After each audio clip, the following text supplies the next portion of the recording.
नमस्कार, मैं बीना और आप देख रहे हैं बिहार टेक्स बुलेटिन में जानेंगे देश दुनिया की 15 बड़ी खबरों के बारे में। चलिए एक नजर डालते हैं हेडलाइंस पर। लॉकडाउन के बीच अब बिहार में छूट का दायरा बढ़ेगा। राज्य सरकार के आदेश के बाद कई तरह की दुकानें खुलेंगी। बिहार सरकार ने किया जमालपुर रेलवे प्रशिक्षण संस्थान को शिफ्ट करने का विरोध। मुख्यमंत्री ने रेल मंत्री पीयूष गोयल को लिखी चिट्ठी। सीएम ने अधिकारियों को दिया निर्देश, कहा कोरोना से लड़ाई में विधायकों का भी सुझाव ले प्रशासन। हड़ताली शिक्षकों के वेतन भुगतान का सरकार ने जारी किया आदेश। ज्वाइनिंग के लिए जारी किया दिशा निर्देश। पटना में फंसे छात्र छात्राओं को सरकार पहुंचाएगी घर। लॉकडाउन के कारण फंसे स्टूडेंट्स का सर्वे शुरू। मुख्यमंत्री नीतीश कुमार का निर्देश, बिहार के सभी जिलों में मौसम के अनुरूप होगी खेती। बिहार सरकार ने स्वास्थ्य मंत्रालय से मांगा जवाब, गया को कैसे रेड जोन में डाला। इंटर के परीक्षार्थी स्क्रूटनी के लिए 8 मई से कर सकेंगे आवेदन। कोरोना लॉकडाउन में चुनाव स्थगित। बिहार विधान परिषद के 17 सदस्यों का कार्यकाल समाप्त। गया में पुराने विवाद में 4 लोगों को दिन दहाड़े मारे गोली। अंधाधुंध फायरिंग में एक शख्स की मौत। और अब एक नजर डालते हैं देश दुनिया के प्रमुख खबरों पर। कोविड-19 के 30 टीकों पर रिसर्च जारी। वैज्ञानिकों ने प्रधानमंत्री नरेंद्र मोदी को दी जानकारी। सोनिया गांधी ने सरकार से पूछा 17 मई के बाद का प्लान। आरोग्य सेतु पर उठ रहे सवालों पर सरकार का जवाब, डेटा सुरक्षा का नुकसान नहीं, ऐप में कोई खामी नहीं। केंद्रीय मंत्री नितिन गडकरी ने कहा कुछ गाइडलाइंस के साथ जल्द हो सकती है सार्वजनिक परिवहन की शुरुआत। अमेरिका बोला दक्षिण चीन सागर के चीन की हरकतों पर है हमारी नजर। और अब समाचार विस्तार से।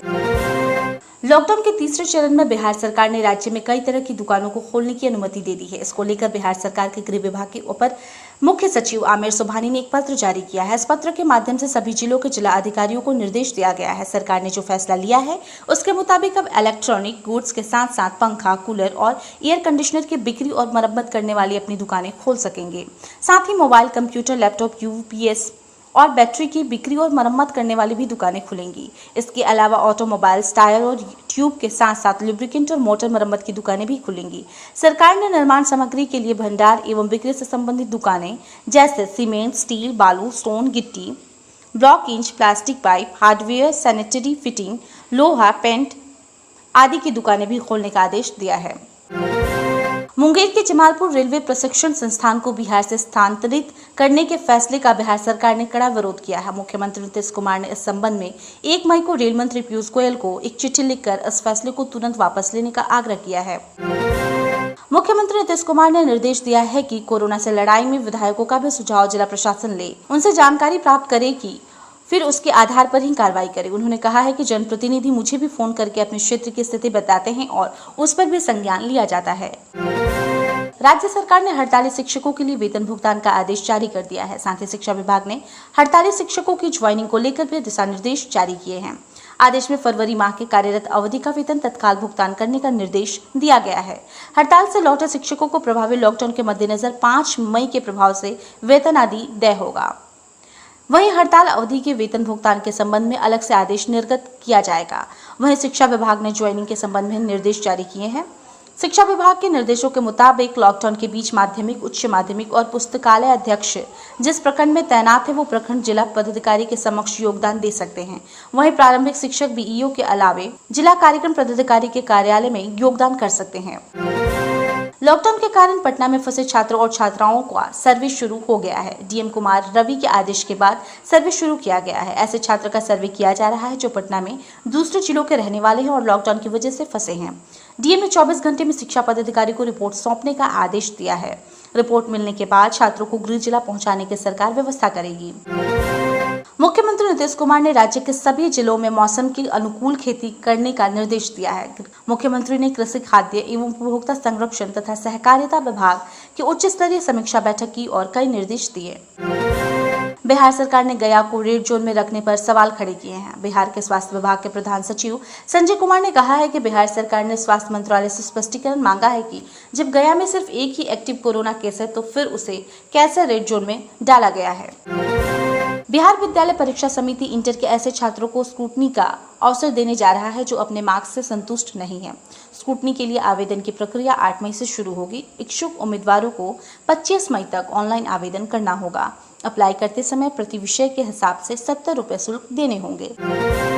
कोरोना वायरस संक्रमण से बचाव के लिए जारी लॉकडाउन के कारण बिहार विधान परिषद का चुनाव स्थगित होने से परिषद के कार्यकारी सभापति हारून रशीद, मंत्री अशोक चौधरी एवं नीरज कुमार तथा कांग्रेस के प्रदेश अध्यक्ष डॉक्टर मदन मोहन झा समेत 17 सदस्यों का कार्यकाल 6 मई को समाप्त हो गया। आपको बता दें कि चुनाव आयोग ने 3 अप्रैल 2020 को कोरोना वायरस संक्रमण से बचाव को ध्यान में रखते हुए विधान परिषद के शिक्षक, स्नातक और विधानसभा क्षेत्र में होने वाले चुनाव को तत्काल स्थगित कर दिया था। गया में खूनी संघर्ष में एक साथ 4 लोगों को गोली मार दी गई। गोलीबारी में एक शख्स की मौत हो गई है।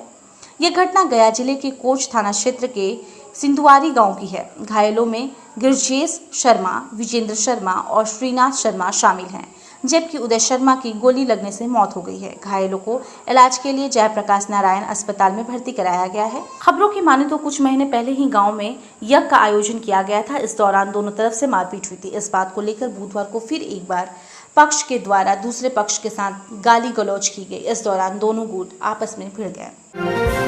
कोरोना वायरस महामारी के लिए 30 से ज्यादा वैक्सीन बनाने का काम अलग अलग चरणों में जारी है। इसमें से कुछ वैक्सीन पर रिसर्च भारत में चल रही है। यह जानकारी वैज्ञानिकों ने प्रधानमंत्री नरेंद्र मोदी को कोरोना के खिलाफ भारत की मौजूदा स्थिति की समीक्षा बैठक में दी। कांग्रेस अध्यक्ष सोनिया गांधी ने केंद्र सरकार से लॉकडाउन के बाद का रोडमैप पूछा है। कोरोना महामारी और लॉकडाउन के बाद के कामों को लेकर कांग्रेस शासित राज्यों के मुख्यमंत्रियों के साथ बैठक के दौरान सोनिया गांधी ने केंद्र सरकार से पूछा कि लॉकडाउन जारी रखने को लेकर सरकार कौन से मापदंड का इस्तेमाल कर रही है। इस बैठक में कांग्रेस के मुख्यमंत्रियों ने केंद्र सरकार से आर्थिक पैकेज की मांग दोहराई। वहीं कोरोना के जोन तय करने में राज्यों से सलाह नहीं लेने के आरोप लगाए। भारत की corona virus tracking mobile app Aarogya Setu पर पिछले कई दिनों से सवाल खड़े हो गए हैं। अब निजता के उल्लंघन को लेकर उठ रहे सवालों पर सरकार का जवाब आया है। आरोग्य सेतु टीम ने बयान जारी कर ऐप में डाटा सुरक्षा को नुकसान और निजता के उल्लंघन की बात को गलत बताया है। टीम ने कहा है कि इस ऐप के जरिए यूजर की निजता का उल्लंघन नहीं होता है।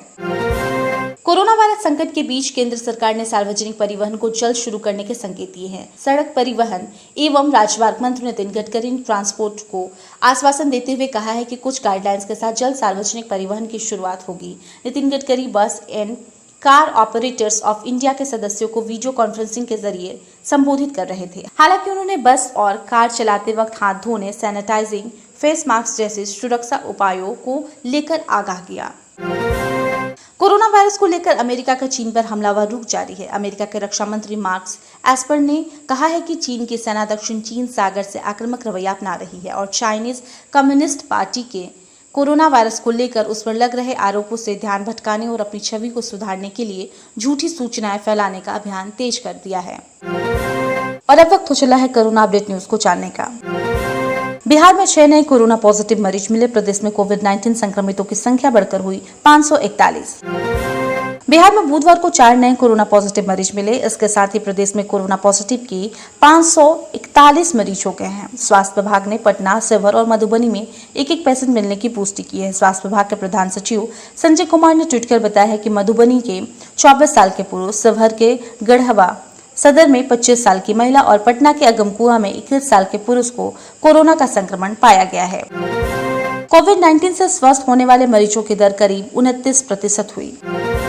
देश भर में कोरोना वायरस से पिछले 24 घंटे के दौरान 2958 नए मामले सामने आए हैं। साथ ही संख्या बढ़कर 49,351 हो गई है। बुधवार को स्वास्थ्य और परिवार कल्याण मंत्रालय ने कहा है कि 14,163 लोग ठीक हो गए हैं और ठीक होने वालों की दर 28.71% हो गई है। 24 घंटे के दौरान 126 लोगों की मौत की पुष्टि के साथ ही संख्या बढ़कर 1,694 हो गई है। और अब समय हो चला है क्वेश्चन आवर का। क्वेश्चन पूछने से पहले बता दें कि कल के प्रश्न का हमारे व्यूअर राइटर रसिक रमेश, आशीष कुमार शर्मा, प्रदीप कुमार कुशवाहा और दीपक राम ने सही जवाब दिया है। और आज का सवाल है, सड़क परिवहन एवं राजमार्ग मंत्री का नाम क्या है? आप हमें कमेंट बॉक्स में कमेंट कर अपने जवाब दे सकते हैं। सबसे पहले जवाब देने वाले 5 लोगों का नाम मैं कल के बुलेटिन के अंत में लूंगी। ऐसा ही महत्वपूर्ण खबरों को जानने के लिए देखते रहें बिहार टेक्स। अगर आपने हमारे चैनल को सब्सक्राइब नहीं किया है तो उसे सब्सक्राइब कर लें, उसे लाइक और शेयर भी जरूर करें और हाँ, हमारे फेसबुक पेज को भी जरूर लाइक करें। मुश्किल की इस घड़ी में अपना बहुत ख्याल रखें। धन्यवाद।